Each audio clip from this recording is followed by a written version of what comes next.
Okay, so let me tell you about this sink, or rather the material. This is called SILGRANIT, S-I-L granite, and it's only made by Blanco. It's 80% natural stone, so it's a granite composite. We take the granite, we grind it down to a pulp, we mix it with the colour, the silicone, and it's compression moulded, so we can make it any shape we like with these nice curves and nice design features. Now I'm showing you a white one. It is available in 10 different colours and many different designs. So let's talk about cleaning a sink. The problem people always talk about is watermarks and staining. So this has got several lines of defence. The first one is how the surface deals with water. So if I put a little bit of water here, you'll see what I mean. I'll lay that on there, take that away. If we watch this, you'll see immediately the water seems to bead up and run off. So very quickly that surface is clear of water. That's going to stop the water laying on the surface and building up your watermarks. What we suggest is once you've used the sink, give it a quick wipe over and that'll keep it nice and clean. Now, hardness, staining. Let me just show you how hard this is. We've got a stainless steel fork. If you were to do this on many other types of sink, you would damage it. If you drop that into the bowl, prongs down like this, will very easily cause some damage to the surface. And I'm going to show you just how tough this is. Watch this. So I'm really putting some pressure on this, and this is a normal stainless steel fork. Now those marks there, that's the stainless steel off the end of the fork. So I'm actually wearing away the end of the fork. The sink is harder than 1810 steel. So any normal activity, such as this, with your pan in the bowl, the marks you see here, I consider that normal use. If your sink can't withstand that, then you shouldn't buy it. So, keeping it clean, I'll show you how to remove these marks. Here's a pan scrub, a little bit of water, give it a rub. Now most of that's gone already, but because I've abused it, I'm going to use a cleanser.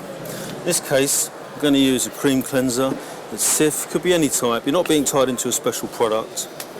Let's just give that a quick rub with that cream cleanser. It's got a slight abrasive action to it. There we are. That's pretty much off now. And as I say, I've used that fork, which it wouldn't normally expect to use in normally daily use. There we are, that's gone back to normal. Marks like this, quick rub. That's the sort of material you need in a kitchen. Now remember, I'm showing you on a white sink. It is available in 10 different colours and many different designs.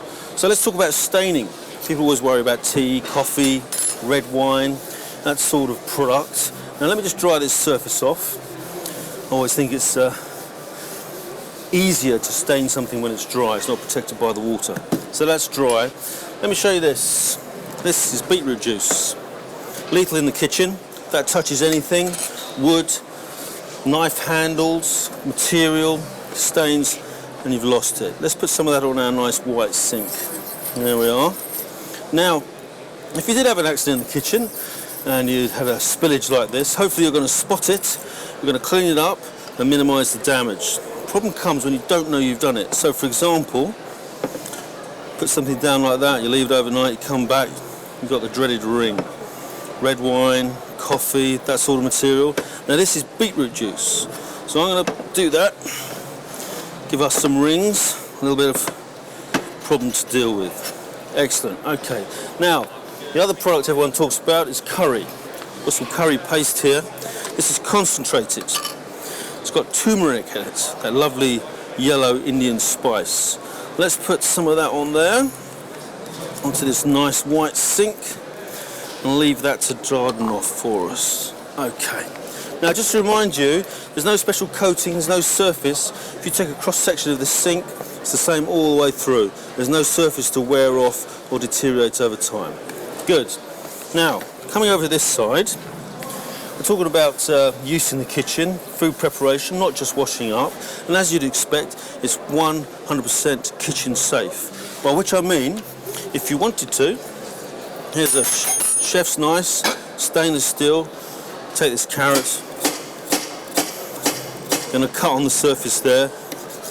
Even that sawing action There we are. Now, I don't suggest that you do that purely because you're going to blunt your knife. They always suggest that you cut on wood. But I wanted to show you the qualities of the material. So, for example, those marks there, little soft cloth, give that a wipe, that's completely gone. Excellent. Let's come back over to this side here.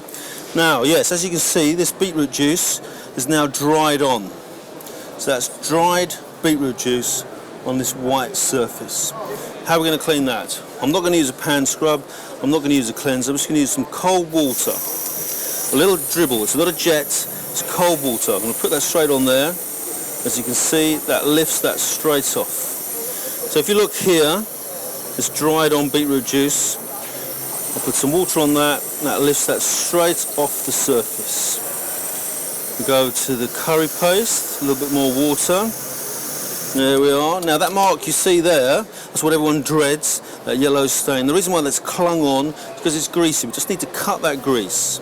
I'm going to use this. You could use any material, washing up liquid, anything to cut the grease. Sponge, straight on there, give that a quick twist, that's gone. So that's dried on beetroot juice and concentrated curry paste with turmeric. Sink deals with that no problem. And lastly, talk about food preparation. Imagine you're cooking. This is on the gas, electricity. You've got boiling vegetables, boiling pasta. You want to strain it into your sink. No problem at all. Here's an added benefit. You can actually place your pan directly onto the sink without any fear of damage. In fact, it's heat resistant to 280 degrees. That's the sort of material you want in the kitchen. Now remember, I've showed you a white one. It is available in 10 different colours and many different designs, including undermounted, inserts and overmounts. SILGRANIT. Thank you.